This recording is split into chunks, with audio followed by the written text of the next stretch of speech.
Hi friends, welcome back to my channel. ನಾನು ನಿಮ್ಮ ಮಾಲ ಖುಷಿ ಮಾತಾಡ್ತಾ ಇರೋದು. ಇವತ್ತೇನಪ್ಪ ವಿಡಿಯೋದಲ್ಲೇ ಫಸ್ಟು ಮೆಣಸಿನ್ಕಾಯಿ ತೋರಿಸ್ತಾವ್ರೆ ಅಂತ ಅಂದ್ಕೊಂಡಿದ್ದೀರಾ. ಮೆಣಸಿನ್ಕಾಯಿ ಏನಕ್ಕೆ ತೋರಿಸ್ತಾ ಇದ್ದೀನಿ ಅಂತ ಇವತ್ತು ಸಾಂಬಾರು ಪುಡಿ ಹೇಗೆ ಮಾಡೋದಂತ ತೋರಿಸ್ಕೊಡ್ತಾ ಇದ್ದೀನಿ. ನ್ಯಾಚುರಲಾಗಿ ಮನೆಯಲ್ಲೇ ಸಾಂಬಾರು ಪುಡಿ ಮಾಡ್ಕೊಳ್ಳೋಂಥ ವಿಧಾನ. ನಾನು ಯಾವ ಥರ ಮಾಡ್ಕೊತೀನಿ, ಏನೇನು ಐಟಮ್ಸ್ ಹಾಕ್ತೀನಿ ಅಂತ ಇದು ಈ ವಿಡಿಯೋದಲ್ಲಿ ತೋರಿಸ್ಕೊಡ್ತೀನಿ. ಬನ್ನಿ. ಇವಾಗ ಒಣಮೆಣ್ಸಿನ್ಕಾಯಿ ಸ್ವಲ್ಪ ಒಣಸಿಕ್ಕೊಂಡಿದ್ದೀನಿ. ಜಾಸ್ತಿನೇ ಒಣಗಿಸಿದ್ದೀನಿ, ಬಟ್ ಇನ್ನೂ ಹುರಿದಿಲ್ಲ. ಅವೆಲ್ಲ ಉರಿಬೇಕು. ಅದಕ್ಕೆ ಒಂದು ಸ್ವಲ್ಪ ತೊಟ್ಮೆ ಎಲ್ಲ ಕಿತ್ತಾಕ್ಬಿಟ್ಟು ಒಣಗಿಸಿ ಕಿತ್ಕೊಂಡಿದ್ದೀನಿ. ಇದು 3 ತಿಂಗಳು ಒಣಮೆಣ್ಸಿನ್ಕಾಯಿ. ಅರ್ಧ kg ಸಾಂಬಾರು ಪುಡಿ. ಅದಕ್ಕೆ ಐಟಮ್ ಹಾಕೋ ಎಷ್ಟೆಷ್ಟು ಐಟಮ್ ಹಾಕಬೇಕು, ಏನು ಹಾಕಬೇಕು ಅಂತ ತೋರಿಸ್ಕೊಡ್ತೀನಿ ಈ ವಿಡಿಯೋದಲ್ಲಿ. ಇದು ಅರ್ಧ kg ಐಟಮ್ಗೆ ನಾನು 3/4 kg ಒಣಮೆಣ್ಸಿನ್ಕಾಯಿ ಹಾಕ್ಕೊತೀನಿ. ಏಕು ಅಂದರೆ ಇದು 1 ವರ್ಷ ಇಲ್ಲ 6 ತಿಂಗಳ ಗಂಟ ಬೇಕು ನನಗೆ ಸಾಂಬಾರು ಪುಡಿ. ಹಂಗಾಗಿ ಖಾರ ಇರಲ್ಲ. ಸ್ಟಾರ್ಟಿಂಗ್ ಖಾರ ಜಾಸ್ತಿ ಇರ್ತೈತೆ, ಹೋಗ್ತಾ ಹೋಗ್ತಾ ಖಾರ ಇರಲ್ಲ. ಹಂಗಾಗಿ ನಾನು 3/4 kg ಒಣಮೆಣ್ಸಿನ್ಕಾಯಿ ಹಾಕ್ಕೊತಾ ಇದ್ದೀನಿ. ಇದು 3 ತಿಂಗಳು ಒಣಮೆಣ್ಸಿನ್ಕಾಯಿ. ನನಗೆ ಖಾರ ಜಾಸ್ತಿ ಬೇಕು, ಅದಕ್ಕೆ ನಾವು ಖಾರ ಇಟ್ಕೊಂಡಿದ್ದೀನಿ. ಇನ್ನೂ ಕಡಿಮೆ ಬೇಕು ಅಂದರೆ ನೀವು ಅರ್ಧ kg ಒಣಮೆಣ್ಸಿನ್ಕಾಯಿ ಹಾಕ್ಕೋಬೋದು. ಅದಾದಮೇಲೆ ಇದು ಬ್ಯಾಡಗೆ ಮೆಣಸಿನ್ಕಾಯಿ. 1/4 kg ಹಾಕ್ಕೊತಾ ಇದ್ದೀನಿ ಅರ್ಧ kg ಸಾಂಬಾರು ಪುಡಿಗೆ. ಮತ್ತು ಇದು 1/4 kg ಇದು ಕಲರ್ಕಂತ ಇದು ಈ ಮೆಣಸಿನ್ಕಾಯಿ ಚೆನ್ನಾಗಿರ್ತೈತೆ. ಇದು ಗುಂಟೂರು ಮೆಣಸಿನ್ಕಾಯಿ. ಈ ಗುಂಟೂರು ಮೆಣಸಿನ್ಕಾಯಿ ಕಲರ್ಕಂತಲೇ ಇವೆರಡೂ ಕಾಂಬಿನೇಷನ್ ಮಾಡಿ ಹಾಕೋದು. ಈ ಮೆಣಸಿನ್ಕಾಯಿ ಬಂದು 1/4 kg ತೊಗೊಂಡಿದ್ದೀನಿ. ಇದೊಂದು 1/4 kg ತೊಗೊಂಡಿದ್ದೀನಿ. ಇದು ಅರ್ಧ kg 3 ತಿಂಗಳಕಾಯಿ ಅರ್ಧ kg ತೊಗೊಂಡಿದ್ದೀನಿ. ಗುಂಟೂರು ಮೆಣಸಿನ್ಕಾಯಿ 1/4 kg ಮತ್ತು ಬಾಡಿಗೆ ಮೆಣಸಿನ್ಕಾಯಿ 1/4 kg ತೊಗೊಂಡಿದ್ದೀನಿ. ಬಾಡಿಗೆ ಮೆಣಸಿನ್ಕಾಯಿ 1/4 kg ತೊಗೊಂಡಿದ್ದೀನಿ. ಈ 1/4 kg ಬಾಡಿಗೆ ಮೆಣಸಿನ್ಕಾಯಿ ಆದಮೇಲೆ ಅದಕ್ಕೆ ಬೇಕಾಗಿರುವಂಥ ನೆಕ್ಸ್ಟ್ ಜೀರಿಗೆ, ಮೇಯ್ನ್ ಇಂಪಾರ್ಟೆಂಟ್ ಜೀರಿಗೆ. ಇದು ಜೀರಿಗೆ 400 ಗ್ರಾಮ್ ಅಷ್ಟು ನಾನು ತೊಗೊಂಡಿದ್ದೀನಿ. ಇಲ್ಲಿ ಚೆನ್ನಾಗಿರೋ ಜೀರಿಗೆ ಕ್ಲೀನ್ ಮಾಡಿ ಇಟ್ಕೊಂಡಿದ್ದೀನಿ. ಈ ಜೀರಿಗೆ ಬಂದು ಕ್ಲೀನ್ ಮಾಡಿ ಕವರಲ್ಲಿ ಹಾಕಿಕೊಂಡಿದ್ದೀನಿ. ಇವಾಗೆಲ್ಲ ಹುರ್ಕೋಬೇಕು. ಹಂಗಾಗಿ ಇದು 400 ಗ್ರಾಮ್ ಜೀರಿಗೆ. ಅದಾದಮೇಲೆ 1/4 kg ಹೆಸ್ರು ಕಾಳು ತೊಗೊಂಡಿದ್ದೀನಿ. ಇದಾದಮೇಲೆ ಇದು 200 ಗ್ರಾಮು ಅರಿಶಿನ ಕೊಂಬು ತೊಗೊಂಡಿದ್ದೀನಿ. ಮತ್ತು ಇದು ಕಡಲೆಕಾಳು 1/4 kg ತೊಗೊಂಡಿದ್ದೀನಿ. ತೊಗರಿಬೇಳೆ ಫೈನ್ ಶಿವಲಿಂಗ್ ತೊಗರಿಬೇಳೆ ಬಂದು ಅರ್ಧ kg ತೊಗೊಂಡಿದ್ದೀನಿ. ಇದು ಉದ್ದಿನಬೇಳೆ ಒಂದು ಸ್ವಲ್ಪ ಹಾಕ್ಕೊತೀನಿ. ಇದು 1/4 kg ತೊಗೊಂಡಿದ್ದೀನಿ. ಇದರಲ್ಲಿ 1/4 kg ಹಾಕೋನಲ್ಲ, ಇದರಲ್ಲಿ ಅರ್ಧ ಹಾಕ್ಕೊತೀನಿ ನಾನು. ಉದ್ದಿನಬೇಳೆ ಜಾಸ್ತಿ ಹಾಕ್ಕೊಂಡ್ರೆ ಬಂಕೋ ಬರ್ತೈತೆ. ಇದು ಫ್ಲೇವರ್ಗೋಸ್ಕರ ಹಾಕ್ಕೊತಾ ಇದ್ದೀನಿ. ಅದಾದಮೇಲೆ ಬಂದು ಅಕ್ಕಿ ಸ್ವಲ್ಪ ಎತ್ಕೊಂಡಿದ್ದೀನಿ. ಅಕ್ಕಿ ಸ್ವಲ್ಪ ಹುರ್ಕೊತೀನಿ. ಒಂದು ಚಿಕ್ಕ ಲೋಟ ಹಾಕೋಷ್ಟು ಅಕ್ಕಿ ಎತ್ಕೊಡ್ರಿ ಅರ್ಧ kg ಬೇಕಾದರೆ. ಆಮೇಲೆ ಇದು ಮೆಂತ್ಯ ಕಾಳು ನಾನು 50 ಗ್ರಾಮ್ ಪ್ಯಾಕೆಟ್ ತಗೊಂಡಿದ್ದೀನಿ. ಏನಕ್ಕಪ್ಪ ಅಂದರೆ ಮೆಂತ್ಯ ಜಾಸ್ತಿ ಹಾಕಿದ್ರೆ ಕಸರೆ ಬರ್ತೈತೆ ಅಂದ್ಬಿಟ್ಟು 50 ಗ್ರಾಮ್ ಮೆಂತ್ಯ ತಗೊಂಡಿದ್ದೀನಿ. 50 ಗ್ರಾಮು ಬಿಳಿ ಎಳ್ಳು ತಗೊಂಡಿದ್ದೀನಿ. ಈ ಬಿಳಿ ಎಳ್ಳು 50 ಗ್ರಾಮ್ ತಗೊಂಡಿದ್ದೀನಿ.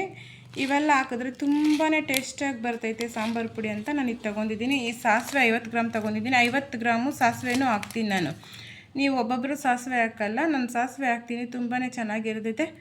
ಅದಾದಮೇಲೆ ಇದು ನನ್ನ ಮನೆಯಲ್ಲೇ ಮಾಡಿ ಇಟ್ಕೊಂಡಿರೋದು. ಇದು ಬಿಸಿಲಲ್ಲಿ ಒಣಗಿಸಿಲ್ಲ.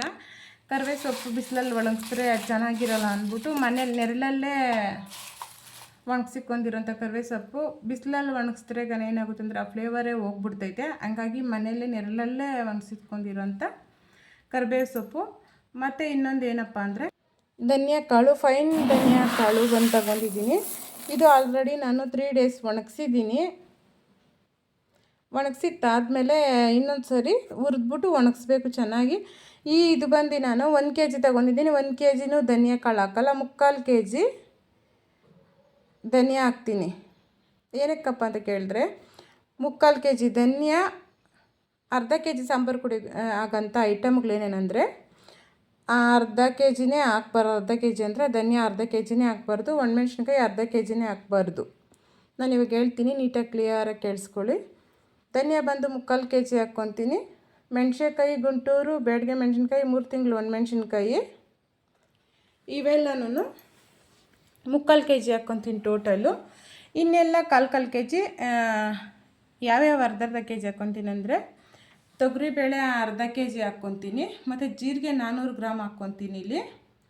ಇನ್ನೆಲ್ಲ ಕಾಲು ಕೆ ಜಿ ಹೆಸ್ರು ಕಾಳು, ಕಡಲೆಕಾಳು ಅವೆಲ್ಲ ಕಾಲು ಕೆ ಜಿನೇ ಹಾಕ್ಕೊತೀನಿ. ಇನ್ನು ಮೆಣಸು, ಮೆಂತ್ಯ ಅವೆಲ್ಲನೂ ಬಂದು 50 ಗ್ರಾಮು. ಹಿಂಗು ಆ್ಯಡ್ ಮಾಡ್ಕೊತೀನಿ. ಹಿಂಗು ಏನಕ್ಕೆ ಆ್ಯಡ್ ಮಾಡ್ಕೊತೀನಿ ಅಂದರೆ ಜೀರ್ಣ ಚೆನ್ನಾಗಾಗಲಿ ಅನ್ನೋಕ್ಕೋಸ್ಕರ, ಫ್ಲೇವರು ಚೆನ್ನಾಗಿರ್ತೈತೆ. ಹಂಗಾಗಿ ನಾನು ಚಿಕ್ಕ ಡಬ್ಬ ತೊಗೊಂಡಿದ್ದೀನಿ. ಜೀರಿಗೆ ಆ್ಯಡ್ ಮಾಡ್ಕೊತೀನಿ. ಲಾಸ್ಟಲ್ಲಿ ನಾನು ಮಿಷಿನ್ಗೆ ಹಾಕ್ಸೋವಾಗ ಅದು ಹಾಕ್ತೀನಿ, ಇವಾಗಲೇ ಹಾಕಲ್ಲ ಅದು. ಇಷ್ಟೇ ಐಟಮ್ ಸೇರಿ ಸಾಂಬಾರು ಪುಡಿ ಯಾವ ಥರ ಮಾಡ್ಕೊಳೋದು ಅಂತ ಫಸ್ಟು ಹುರ್ಕೋಬೇಕು. ಹುರಿದಿತ್ತಾದಮೇಲೆ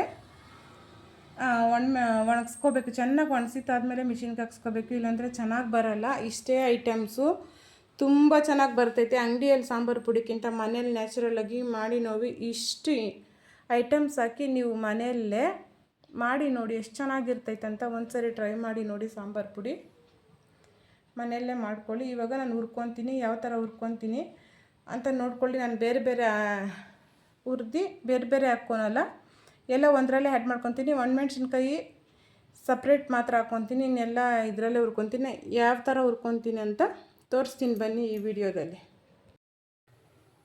ನೋಡಿ ಫ್ರೆಂಡ್ಸ್, ನಾನು ಇವಾಗ ಜೀರಿಗೆ ಹುರ್ಕೊತಾ ಇದ್ದೀನಿ. ಲೋ ಫ್ಲೇಮಲ್ಲಿ ಜೀರಿಗೆ ಹುರ್ಕೋಬೇಕು.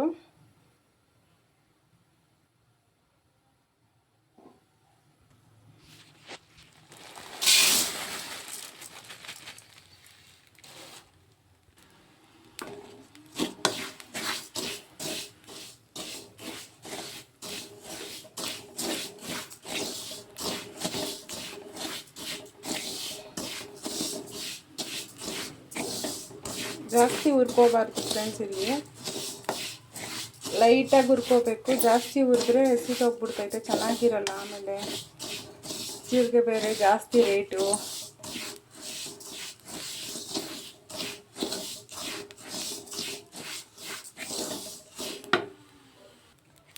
ಸಾಕು ಇಷ್ಟು. ಒಂದು 5 ನಿಮಿಷ ಲೋ ಫ್ಲೇಮಲ್ಲಿ ಹುರ್ಕೋಬೇಕು. ಚಿಟ ಅಂತ ಇರ್ತೈತೆ, ಅಲ್ಲಿ ತನಕ ಹುರ್ಕೊಡ್ರಿ.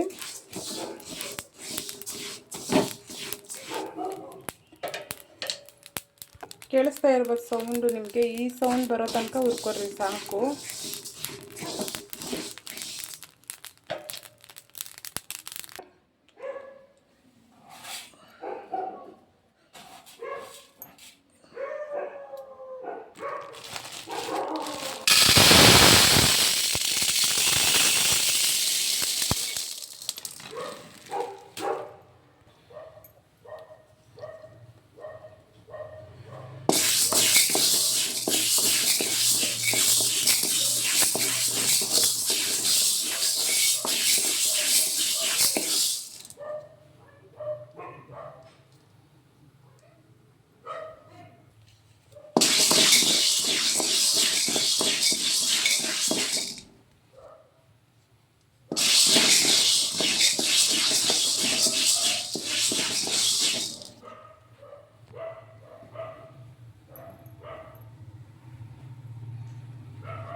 ಹೆಸ್ರು ಕಾಳು ಮಾತ್ರ ಕಲರ್ ಚೇಂಜ್ ಆಗೋ ತನಕ ಹುರ್ಕೊಳ್ರಿ. ನೋಡ್ಬೋದು ನೀವು, ಕಲರ್ ಚೇಂಜ್ ಆಗಿದೆ ಇದರಲ್ಲಿ.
ಸಾಸಿವೆ ಮಾತ್ರ ಚಿಟಪಟ ಚಿಟಪಟ ಅನ್ನೋ ತನಕ ಹುರಿಬೇಕು, ಜಾಸ್ತಿ ಹಾಕೋಬಾರ್ದು. 50 ಗ್ರಾಮು ಬೇಡ, ಒಂದು ಸ್ವಲ್ಪ ಕಡಿಮೆ. ಇವೆಲ್ಲ ಚೆನ್ನಾಗಿ ಫ್ಲೇವರ್ ಕೊಡ್ತೈತೆ ಅನ್ನೋದಕ್ಕೋಸ್ಕರ ಹಾಕೋದು.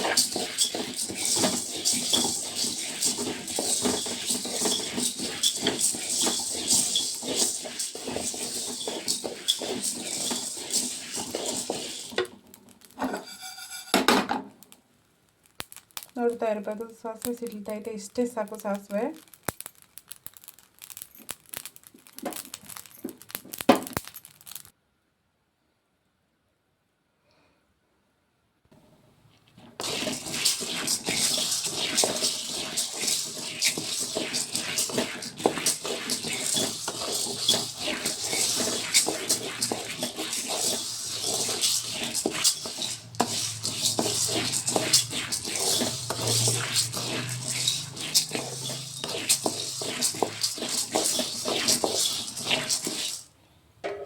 ಸಾಕು ಇಷ್ಟೇ ತೊಗರಿಬೇಳೆ.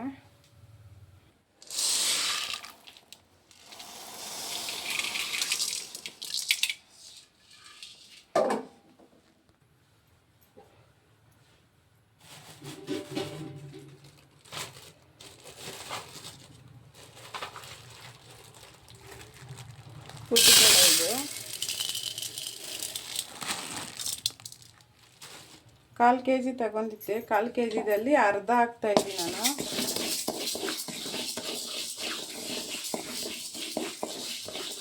ನೂರು ಗ್ರಾಮ್ 120 ಗ್ರಾಮ್ ಹಾಕ್ತಾಯಿದ್ದೀನಿ ಅಷ್ಟೇ. ಇದು 1/4 kgಯಲ್ಲಿ ಅರ್ಧ ಒಂದು ಸ್ವಲ್ಪ ಇಲ್ಲಿ ಇಟ್ಕೊಂಡಿದ್ದೀನಿ ನಾನು.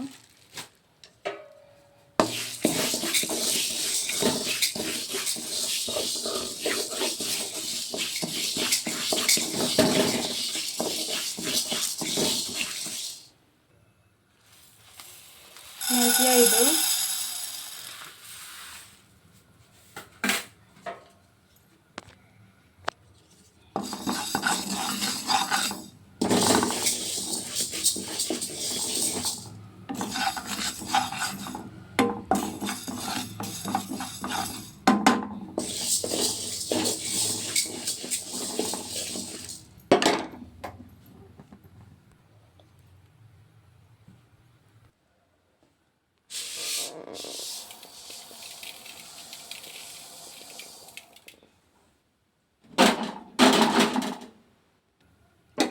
ಮೆಂತ್ಯ ಕಡಿಮೆನೇ ಹಾಕ್ಕೊತಾ ಇದ್ದೀನಿ, ಯಾಕಂದರೆ ಕಹಿ ಬಂದ್ಬಿಡ್ತದೆ ಅಂದ್ಬಿಟ್ಟು, ಕಸರಿ ಬರ್ತೈತೆ.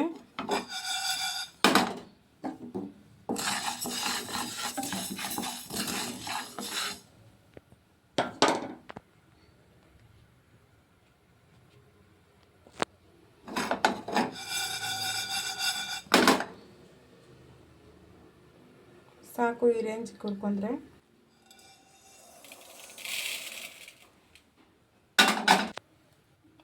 ಇವಾಗ ಒಂದು ಸ್ವಲ್ಪ ಅಕ್ಕಿ ಹುರ್ಕೊಂಡಿದ್ದೀನಿ.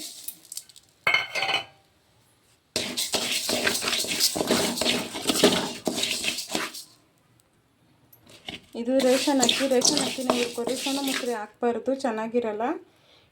ಕುಪ್ಪನ್ ಅಕ್ಕಿನೇ ಹಾಕಿ ಅದು ಕಂದು ಬಣ್ಣ ಆಗೋಕ್ಕಂತ ಹುರ್ಕೋಬೇಕು.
ಇವಾಗ ನಾನು ಬಿಸಿ ಬಾಣಲಿಗೆ ಹಾಕ್ತಾಯಿದ್ದೀನಿ. ಇಲ್ಲಿ ನಾನು ಯಾವುದೇ ರೀತಿ ಸ್ಟವ್ ಆನ್ ಮಾಡ್ಕೊಂಡಿಲ್ಲ, ಬಿಸಿ ಬಾಣಲಿಗೆ ಸುಮ್ಮನೆ ಇದು ಮಾಡ್ಕೊತಾ ಇದ್ದೀನಿ. ಯಾಕಂದರೆ ಅದು ಮಿಷಿನ್ ಕರೆದವಾಗ ನಾರು ಬರ್ತದೆ ಅಂದ್ಬಿಟ್ಟು ಬಿಸಿ ಇರೋ ಬಾಣಲಿಗೆ ಸುಮ್ಮನೆ ಹಾಕಿ ಉರಿತಾ ಇದ್ದೀನಿ. ನಾನು ಸ್ಟವ್ ಆಫ್ ಮಾಡಿದ್ದೀನಿ ಆಲ್ರೆಡಿ ನಾನು ನೆರಳಲ್ಲೇ ಇದು ಮಾಡ್ಕೊಂಡಿದ್ದೀನಿ. ಮಿಷಿನ್ಗೆ ಅದೇ ಥರ ಹಾಕಿದ್ರೆ ಒಂದು ಸ್ವಲ್ಪ ನಾರು ಬಂದುಬಿಡ್ತದೆ. ಹಾಗಾಗಿ ನಾನು ಸ್ವಲ್ಪ ಹುರ್ಕೊತೀನಿ, ತಿರ್ಗಾ ಒಣಗಾಕ್ಬೇಕಲ್ಲ ಅದಕ್ಕೆ.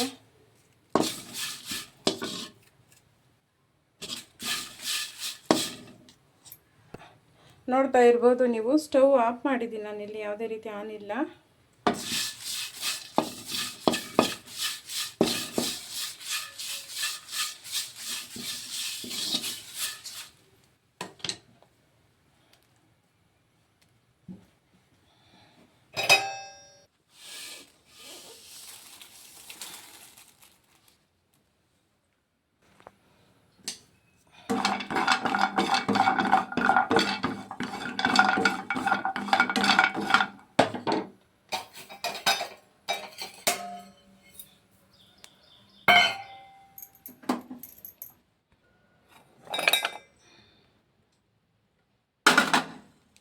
ಸಪ್ರೇಟಾಗಿ ಇಕ್ಕೊಂಡಿದ್ದೀನಿ. ಇದು ಚಚ್ಚಬೇಕು, ಅರ್ಶಿಣ ಕೊಂಬು ಒಣಗಿತ್ತಾದ್ಮೇಲೆ ಅದಕ್ಕೆ ಸಪ್ರೇಟಾಗಿ ಇಕ್ಕೊತಾ ಇದ್ದೀನಿ.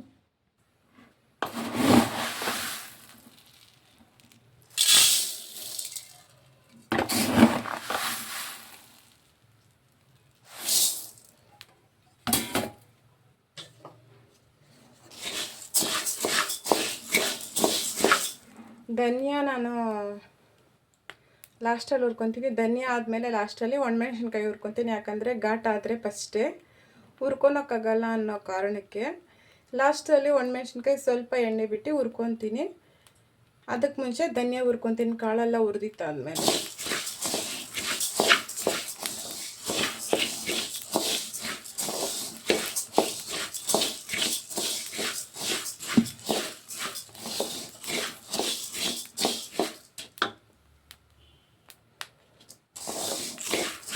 ಲೈಟಾಗಿ ಹುರ್ಕೋಬೇಕು ಧನಿಯಾ ಅಷ್ಟೇ, ಅದು ಸೀದೋದ್ರೆ ಚೆನ್ನಾಗಿರಲ್ಲ. ಉರಿತಾನೆ ಇರ್ರಿ, ಗ್ಯಾಪ್ ಕೊಡಬೇಡ್ರಿ, ಸುಮ್ಮನೆ ಲೈಟಾಗಿ ಬೆಚ್ಚಗಾದ್ರೆ ಸಾಕು.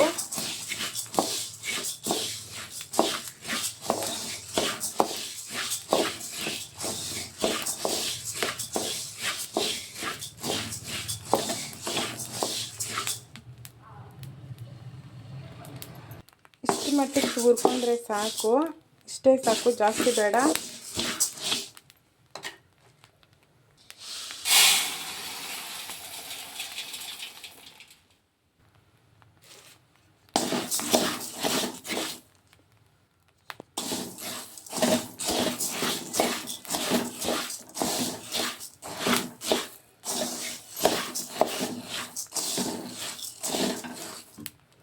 ಇದು ನಮ್ಮನೆ ಸ್ಟೈಲಲ್ಲಿ ನಾವು ಮಾಡಿಕೊಳ್ಳುವಂಥ ಧನಿಯಾ ಪುಡಿ ಅಲ್ಲ, ಇದು ಸಾಂಬಾರು ಪುಡಿ ಅಂದರೆ ಬೆರ್ಸಿನ ಪುಡಿ.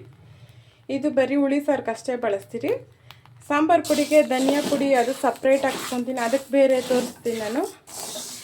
ಫಸ್ಟ್ ಇದಾದಮೇಲೆ ಬರೀ ಧನಿಯಾ ಪೌಡರು ಚಿಕನ್ ಮಟನ್ ಮಾಡೋದಕ್ಕೆ ಸಪ್ರೇಟ್ ಮಾಡ್ಕೊತೀನಿ, ಅದು ತೋರಿಸ್ತೀನಿ ಫ್ರೆಂಡ್ಸ್. ನೋಡಿ ಫ್ರೆಂಡ್ಸ್, ನಾನು ಇವಾಗ ಒಣಮೆಣ್ಸಿನ್ಕಾಯಿ ಹುರ್ಕೊತಾ ಇದ್ದೀನಿ. ಹುರ್ಕೊಳಕ್ಕಿಂತ ಮುಂಚೆ ಘಾಟ್ ಜಾಸ್ತಿ ಬರಬಾರ್ದು ಅನ್ನೋ ಕಾರಣಕ್ಕೆ ಒಂದು ಸ್ವಲ್ಪ ಒಳ್ಳೆಣ್ಣೆ ಹಾಕ್ಕೊತಾ ಇದ್ದೀನಿ. ಅಂದರೆ ನಾವು ಅಡುಗೆಗೆ ಏನು ಎಣ್ಣೆ ಬಳಸ್ತೀರೋ ಅದು ನಾವು ಬಳಸೋದು ಗೋಲ್ಡ್ ವಿನ್ನರು. ಆ ಎಣ್ಣೆ ಹಾಕ್ಕೊತಾ ಇದ್ದೀನಿ. ಆ ಎಣ್ಣೆ ಹಾಕ್ಕೊಂಡ್ರೆ ಸ್ವಲ್ಪ ಘಾಟ್ ಕಡಿಮೆ ಆಗುತ್ತೆ, ಎಣ್ಣೆ ಹಾಕ್ಕೊಂಡು ಹುರಿದ್ರೆ ಅನ್ನೋ ಕಾರಣಕ್ಕೆ ಎಣ್ಣೆ ಹಾಕ್ಕೊಂಡು ಹುರಿತಾ ಇದ್ದೀನಿ. ಇವಾಗ ಸ್ಟಾರ್ಟ್ ಮಾಡ್ತೀನಿ, ಒಣಮೆಣ್ಸಿನ್ಕಾಯಿ ಹಾಕ್ತೀನಿ.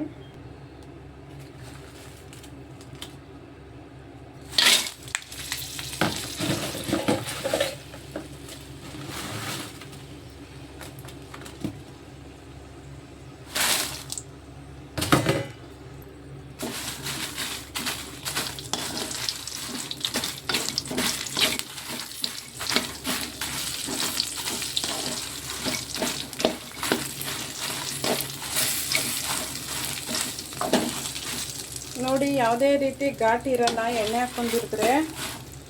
ಇನ್ನೊಂದು ಸಾಂಬಾರು ಪುಡಿ ಮಾಡ್ಕೋಬೇಕಂದ್ರೆ ಭಾನುವಾರ ಇಲ್ಲ ಬುಧವಾರ ಆ ಥರ ಮಾಡ್ಕೊಳ್ರಿ. ಯಾಕಂದರೆ ಭಾನುವಾರ ಟೈಮು ಮಕ್ಕಳು ಹೊರಗಡೆ ಆಟಾಡಕ್ಕೆ ಕಳಿಸ್ಬಿಟ್ಟು ಆಮೇಲೆ ಬೇಕಾದರೆ ಹುರ್ಕೋಬೋದು. ಘಾಟ್ ಇರ್ತೈತೆ, ಅವ್ರು ಸ್ವಲ್ಪ ಘಾಟ್ ಆದರೂ ಕೆಮ್ಮು ಬರ್ತೈತೆ. ಲೋ ಫ್ಲೇಮಲ್ಲೇ ಹುರ್ಕೋಬೇಕು.